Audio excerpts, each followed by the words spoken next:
Amém. Graças a Deus.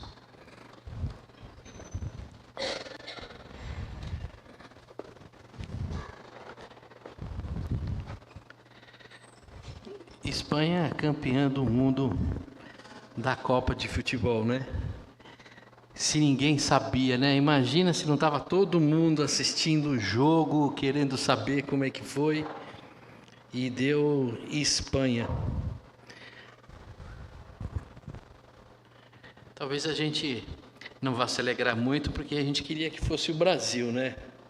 Mas tá bom, a Espanha foi bicampeã mundial, então tá valendo para eles, né? Jogaram, foi um jogão muito bacana.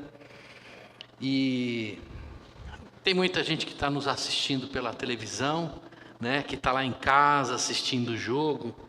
Perdeu a oportunidade de estar conosco nesse momento.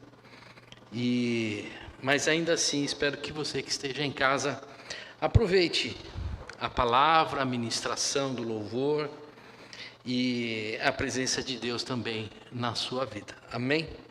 Eu queria, antes de dar continuidade, a gente conduzir mais um momento de oração. Pai, obrigado, Pai, por ter enviado os teus anjos nesse momento de louvor. Senhor, pude ouvir, meu Pai, o louvor como se fosse uma igreja cheia, Pai. Um louvor vindo do coração. E, Senhor, somos gratos a Ti, Senhor, porque isso é mover do Senhor no meio da igreja. Peço a Ti também, Pai, que o Senhor, da mesma forma que esteve presente, Pai, na ministração do louvor, que o Senhor também esteja presente, Pai, na pregação da palavra. Senhor, que o Teu Espírito não alcance só o coração de quem está aqui agora, mas alcance o coração daquele que está em casa, aquele que vai ouvir amanhã, depois de amanhã e qualquer um outro dia. Que o Senhor use, Senhor, essa tecnologia, para que da mesma forma que o Senhor fale aos nossos corações nessa noite, também fale ao coração daquele que o Senhor separará para ouvir essa mensagem. Eu peço a Ti, Senhor, em nome do nosso Jesus amado. Amém. Amém. Graças a Deus, vamos continuar pregando a respeito do amor que serve. E talvez você esteja aqui ou em casa e deva às vezes fazer uma pergunta, né? Será que eu sirvo para alguma coisa? Ou será que eu não sirvo para nada? Às vezes naquele sentimento de que eu não sirvo para nada, no sentido de que eu não tenho valor nenhum, não sou aceito no meio que eu tenho, ou então também eu não sirvo para nada porque nada lá que tem me atende naquilo que eu quero servir. Essa é uma compreensão que traz muitas vezes angústia ao nosso coração, porque quando somos tocados pela ação do Espírito, algum desejo começa a nascer dentro de nós de servir a esse Deus maravilhoso. E quando a gente não consegue se achar útil no reino de Deus, muitas vezes o nosso coração se enche de amargura. Por isso que a gente está trazendo essa série de mensagens a respeito de servir a partir do amor. Porque se a gente for falar de serviço a partir daquilo que a sociedade põe como serviço, a gente vai ver que a gente serve por visibilidade, por influência e por reconhecimento. E não é isso que o reino de Deus nos chama. O reino de Deus nos chama a servir com amor. Um amor que aponta para Jesus Cristo, o nosso Senhor. Ele é o exemplo, ele é o norte daquilo que a gente chama de serviço ou de servir. Nele descobrimos o que realmente é serviço. Não como uma obrigação, mas de expressão de amor ao próximo. Quando a gente olha para Jesus, eu creio que Deus conversando com Jesus, fala assim, para salvar a humanidade, eu vou precisar que você vá, desça, encarne, morra em função deles. Eu tenho certeza que Jesus falou assim: mas Deus, eu vou ter que ir lá, viver como homem, passar por tudo, morrer, precisa de tudo isso? Tá bom, você mandou, eu vou. Não foi assim que Jesus reagiu a essa conversa com Deus que eu estou imaginando aqui, né? A conversa com Deus deve ter sido assim: filho, nós precisamos resgatar aquela humanidade. Jesus falou: Pai, conta comigo porque eu amo todos eles.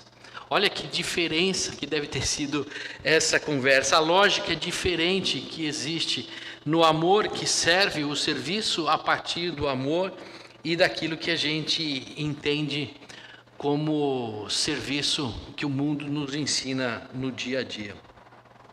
E para isso nós vamos ler uma parte da carta de Paulo à igreja que estava instalada em Roma. Então nós vamos abrir em Romanos 12 e ler de 3 até o 8, do verso 3 ao 8. Romanos 12, 3 a 8. É interessante porque a carta de Romanos é uma carta de uma profunda teologia.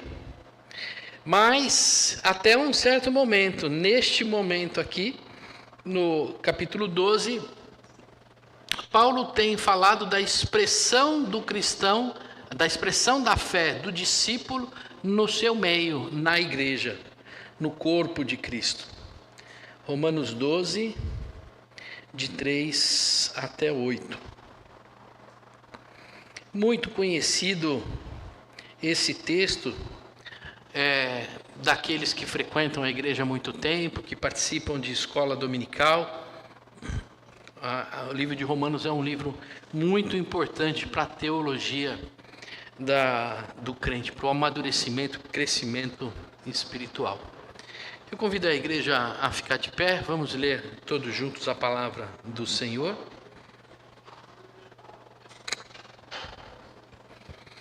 Porque pela graça que me foi dada, digo a cada um de vocês que não pense de si mesmo além do que convém. Pelo contrário, pense com moderação, segundo a medida da fé que Deus repartiu para cada um.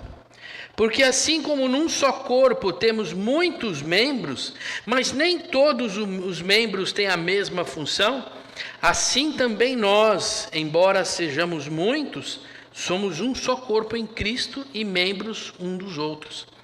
Temos, porém, diferentes dons segundo a graça que nos foi dada. Se é profecia, seja segundo a proporção da fé. Se é ministério, dediquemo-nos ao ministério. O que ensina, dedique-se ao ensino. O que exorta, faça-o com dedicação. O que contribui, com generosidade. O que preside, com zelo. Quem exerce misericórdia, com alegria. Amém?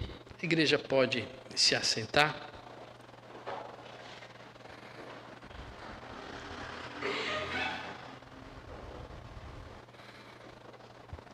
Servir não é apenas uma prática cristã. Não é só uma liturgia, um rito ou alguma coisa ligada à religiosidade. É uma evidência do coração do discípulo.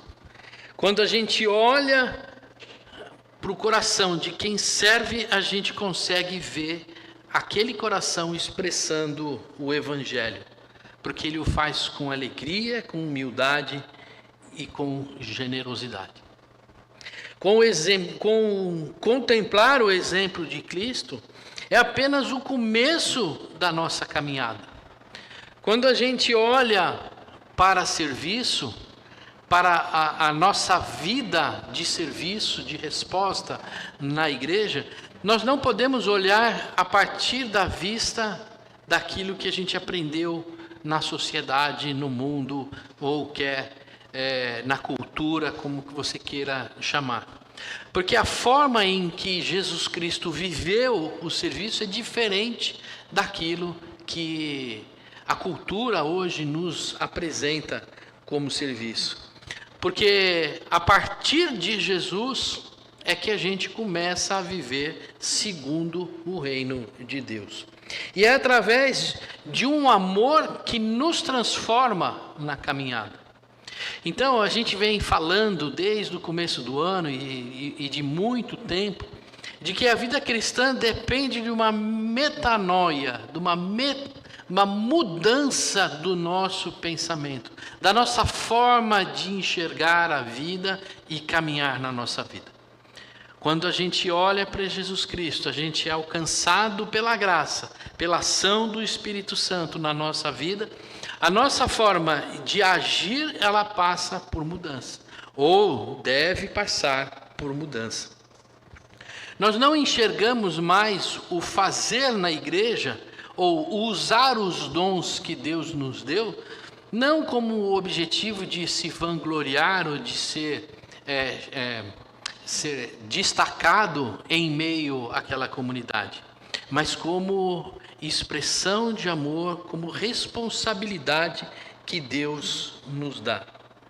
Quem foi alcançado pela graça não vive mais perguntando qual é o meu lugar de destaque, mas quem foi atingido pelo Espírito Santo, ele pergunta: como posso servir a Cristo nessa comunidade? É alguma coisa que muda completamente o motivo que nos leva a fazer o que a gente faz. E é isso que Paulo ensina aos romanos aqui neste trecho. Como eu vinha falando, no começo da carta aos romanos, Paulo fala muito de teologia, do que é graça, como ela funciona, como ela nos transforma. E a partir de agora, ele nos incentiva, alcançados por essa graça, a responder nas nossas atitudes de forma diferente do que nós vemos andando. Nesta passagem descobriremos que os dons espirituais não são medalhas para exibição, mas ferramentas que Deus nos concede para fortalecer a sua igreja e glorificar a Jesus Cristo. O que nós vemos é que tudo começa pela graça. Se não for a graça, a gente não consegue fazer essa transformação pelo nosso próprio esforço. Talvez você queira, eu quero, mas não é pelo esforço, é sim como um presente, como dom. E Paulo fala isso, ele não pega para si a vantagem de ter sido um apóstolo e fala: não, eu fui apóstolo, porque eu... Não. Paulo, ele traz muito essa distinção de que, como ele diz aqui, pela graça que me foi dada.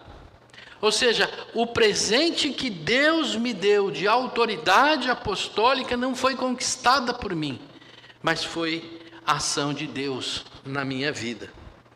Portanto, meus amados, o que nós precisamos, ou o que Deus faz para nós, é dar presentes imerecidos para nós. É isso que é a graça. Deus olha para a graça e derrama sobre ela um presente. Para Jai, para o Jefferson, para o Roberto, para Yasmin, para cada um de nós. Ele olha para a nossa vida e ele fala: a partir de agora você tem esse dom. Não sei qual é o dom, cada um vai desenvolver o seu dom. Mas o que nós sabemos, que o perdão, que a salvação, a nova vida e até mesmo dons especiais não foram conquistas nossas, foram presentes de Deus para cada um de nós. Por isso que nós não podemos nos orgulhar de algo que nós conquistamos e olhar, foi fruto do meu estudo bíblico, foi fruto da minha piedade. Não, o que nós temos que fazer é olhar para a nossa vida, deixar de lado o orgulho e falar: graças a Deus, pela misericórdia dele, ele decidiu derramar sobre mim esta bênção, este dom, este serviço. Quando eu começo a compreender que eu não sou merecedor de nada daquilo que Deus tem feito através da minha vida, eu me torno uma pessoa humilde. segundo a fé que Ele nos concedeu. Olha que interessante, a humildade bíblica não é pensar menos sobre si, mas é pensar corretamente sobre si. Aquela falsa humildade é aqueles que falam: eu não mereço, veja bem, eu sou... Isso não é a humildade que Paulo está falando aqui. A humildade é saber que aquele dom de fala, de línguas, de interpretação, de entendimento, de sabedoria, aquele dom não é seu. Aquele é instrumento de Deus na sua vida para edificar a sua igreja. É na medida da sua fé, é na medida da sua capacitação por Deus que Ele dá os dons. Tem pessoas que têm dons maravilhosos que a gente olha, e fala assim, dons de cura. Tem outros que acham maravilhosos dons de língua. Mas será que esses dons têm a sua excelência em si mesmo? Na verdade, esses dons são instrumentos de Deus para abençoar a igreja. A medida da fé é no sentido de Deus nos capacitar para ser instrumento de edificação da igreja. Agora, como podemos usar esse dom se nós vivermos em desunião? Como podemos viver a expressão dos dons na sua plenitude se nós não vivermos como um corpo? E é esse exemplo que Paulo traz aqui no verso 4 e 5. Para que a gente possa entender do que ele está falando, ele traz uma alegoria muito forte, que ele usa muito, que é o do corpo. Se a gente ler, a gente vai entender que nós somos muitos, cada um de nós, diversidade. Nem todos têm a mesma função. Alguns são mais cultos, outros menos cultos. Uns são mais rápidos, outros mais lentos. Uns sabem educar, outros sabem fazer contas de matemática, outros sabem fazer obras físicas, consertar aqui e ali. Um sabe jogar futebol, o outro sabe cozinhar. Cada um vai recebendo a sua característica, como um corpo que tem mãos, tem pés, tem cabeça. E é nesse sentido que Paulo vem falando que a diversidade nos completa como corpo. E aí a gente começa a pensar, imagina se todos fôssemos pés. Se o nosso corpo fosse somente pé. Como esse corpo se alimentaria? Você já parou para pensar, se não tivesse boca? Como é que esse corpo se alimentaria? E o que seria do corpo se fosse só boca? Cadê a mão que levaria essa comida à boca? E se a gente fosse só mão, como que a comida entraria dentro de nós? Assim também na igreja há interdependência de todos. Ninguém é autossuficiente, a não ser aquela mãozinha da família Adams que anda sozinha. Uma mão não vive fora do corpo. Todos nós dependemos em dois sentidos. Eu dependo do meu irmão, que nem nós estávamos promovendo agora, orando um pelo outro. Isso é interdependência. Então eu dependo da oração do meu irmão, eu dependo da oferta do meu irmão, eu dependo do cuidado do meu irmão. Mas no outro sentido, o meu irmão depende de você também. Não basta só eu receber, eu preciso também contribuir com esse corpo. Imagina se o pulmão achar que não vai mais respirar. O pulmão fala, não respiro mais. Adianta abrir a boca? O ar não vai entrar. E se então os olhos não quiserem mais enxergar? Como eu poderia expressar um olhar carinhoso para minha esposa? Não teria possível. Portanto, essa multiplicidade de órgãos, ela é evidenciada também na multiplicidade de dons no meio da igreja. Isso é obra de Deus. Cada um de nós tem um dom.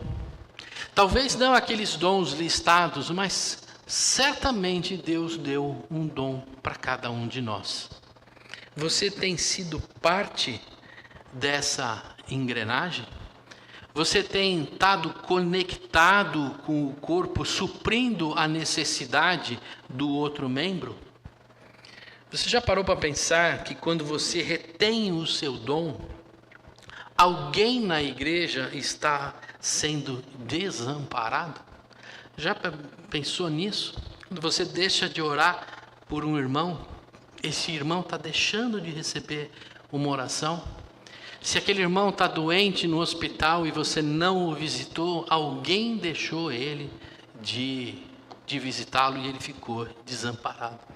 Essa não é uma atribuição somente do ministro, do pastor, do clero. Nós que estivemos na escola dominical vimos que na Idade Média foi colocado muito peso e centralidade na vida do clero. E isso foi tirando da vida dos membros, dos leigos, essa condição de também fazer parte. Era tudo a partir do clero, do padre, do papa.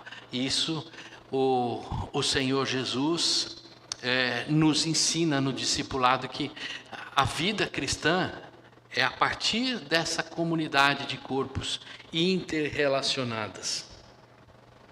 Agora, basta eu ter e receber um dom? Primeiro, eu sei que eu recebi por graça, porque Deus decidiu, pela obra de Jesus Cristo, através do Espírito Santo, derramar sobre mim um dom. Então, já vi que eu recebi um dom pela graça. Eu já vi também que eu faço parte de uma engrenagem importante, que é o uso dos dons no meio da igreja.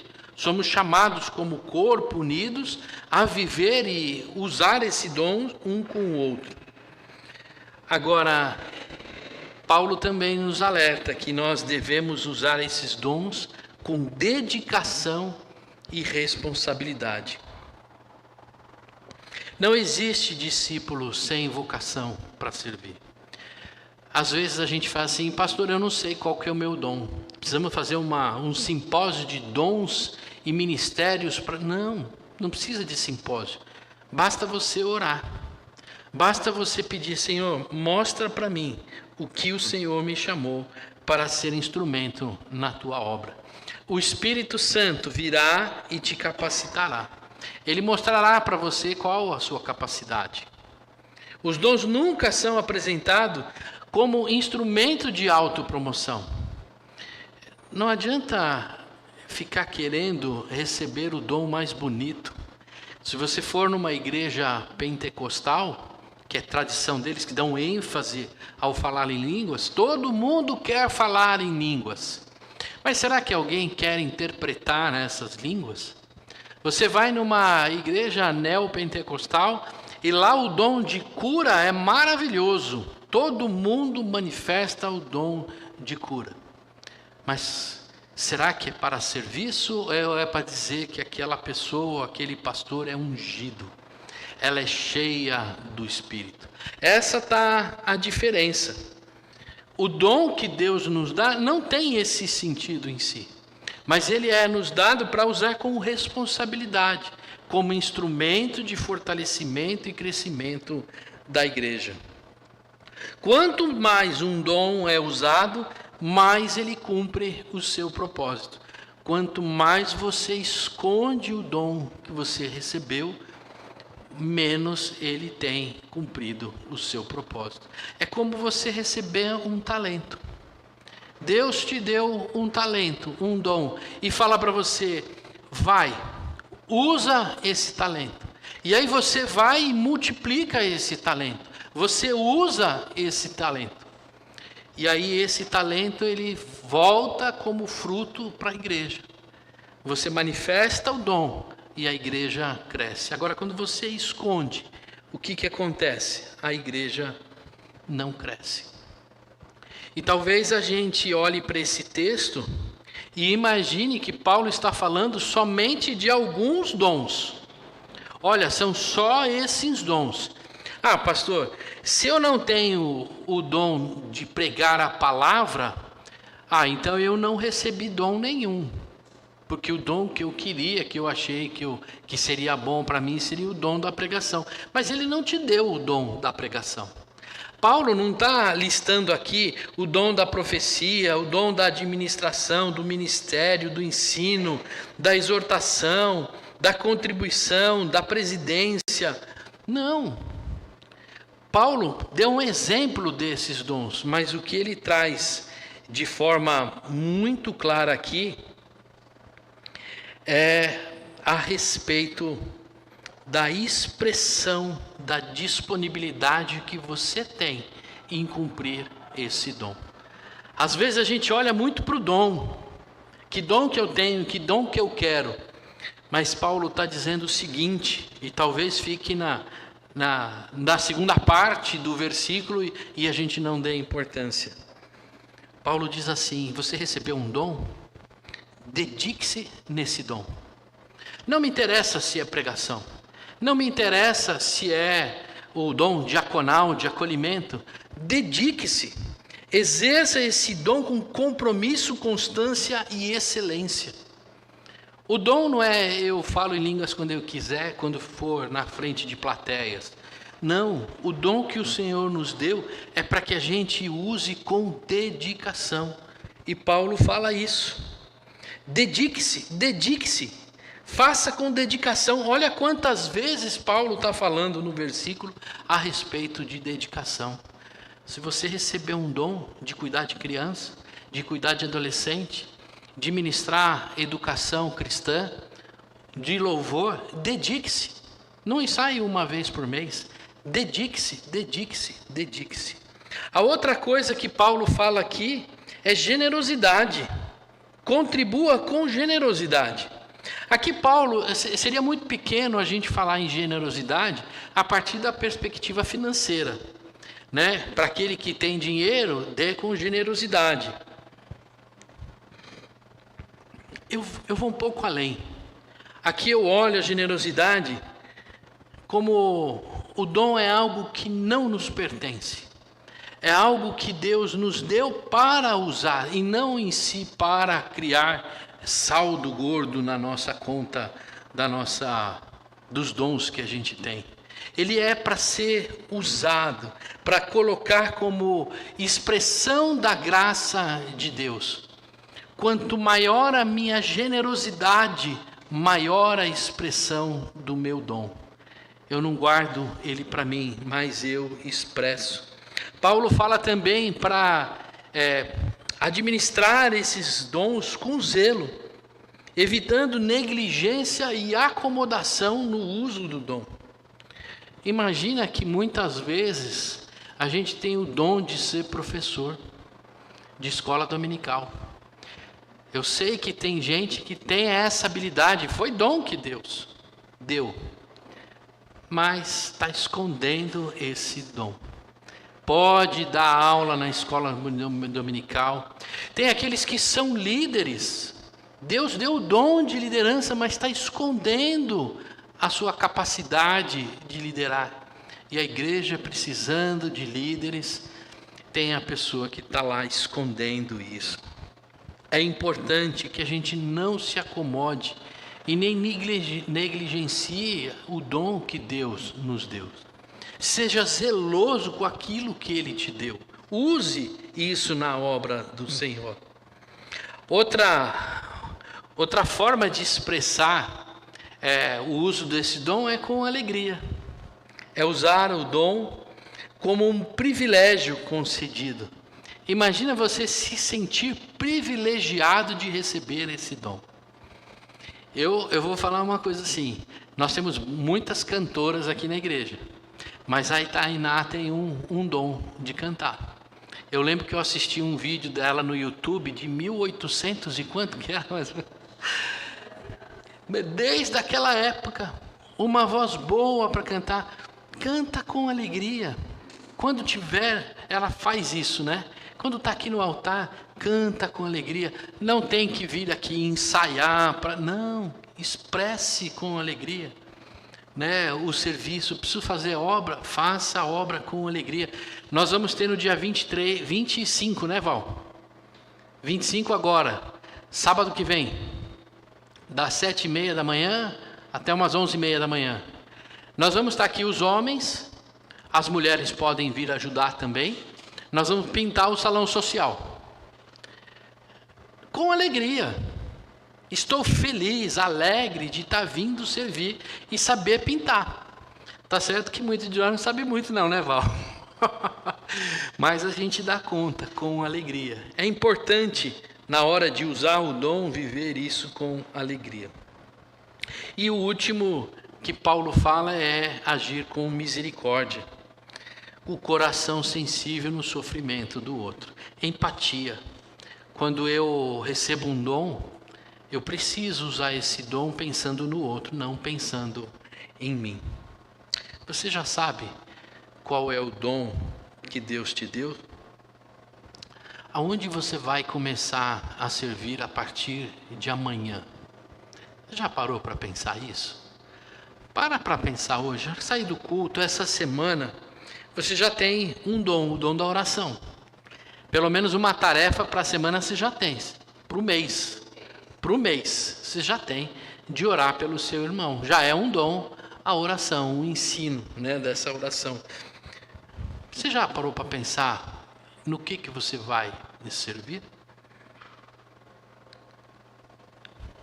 Meus irmãos, eu peço a vocês, coloquem o dom de vocês a serviço da igreja. Que a graça de Deus transforme também a nossa maneira de viver. Deixemos de perguntar o que a igreja pode fazer por nós, para passar a perguntar o que nós podemos fazer pelo reino de Deus.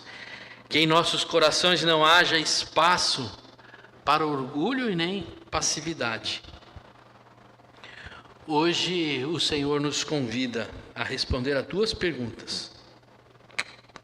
Qual o dom que Ele te confiou? E onde você pode ser usado com esse dom? Não espere sentir-se completamente preparado ou encontrar um momento perfeito para que você possa usar esse dom.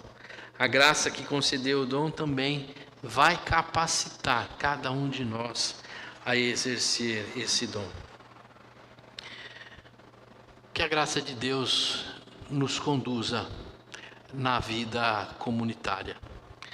O mais importante que a gente olha nesse texto, encerrando esse texto, é que nós somos agraciados por Deus.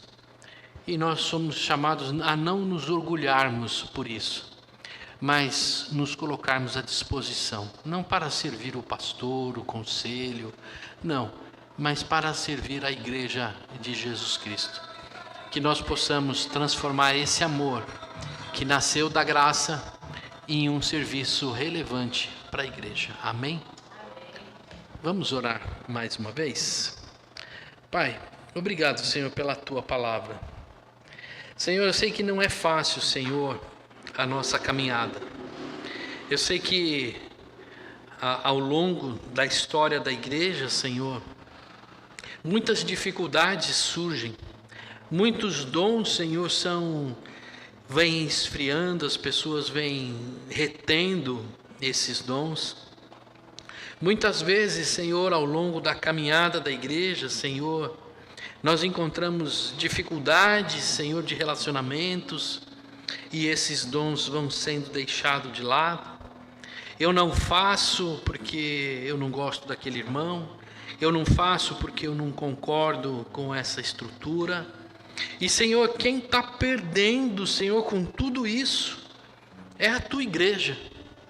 Não é uma administração X ou Y, não é um irmão, não é outro. Quando um membro não funciona, quando um dom, Senhor, é tirado, então o corpo inteiro sofre. Eu peço a Ti, Senhor, a Tua misericórdia sobre a Tua igreja. Não deixa, Pai, a Tua igreja sofrer, meu Pai, com dons ocultos, escondidos.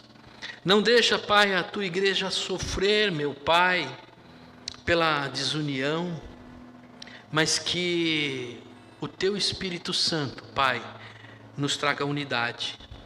Nos traga, Senhor, a centralidade da nossa caminhada em Jesus Cristo. Que não olhemos, Senhor, para as nossas diferenças, Senhor, para a diversidade da nossa composição, meu Pai, da nossa membresia, mas que a gente possa olhar para o nosso irmão e saber que aquilo que ele tem, ele me completa, e que eu posso completá-lo também, meu Pai, com aquilo que o Senhor me deu. Que a Tua bênção, Senhor, seja sobre a Tua igreja. Desperta, Senhor, corações dispostos a servir a Ti, Senhor, com todo o amor do coração. Em nome de Jesus. Amém. Convido a igreja a ficar de pé, a receber a bênção do Senhor. E logo a seguinte, nós vamos encerrar o nosso culto com mais um louvor ao Senhor. Recebam a bênção. Pai, que o Teu amor, meu Pai, maravilhoso, possa transbordar no coração da Tua igreja.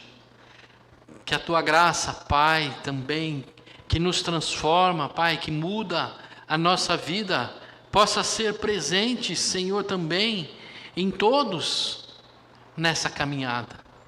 Que o Teu Espírito Santo, Pai, venha nos aperfeiçoando a cada dia. Não só a Tua igreja aqui na Vila IP, Pai, mas em todas as igrejas do presbitério.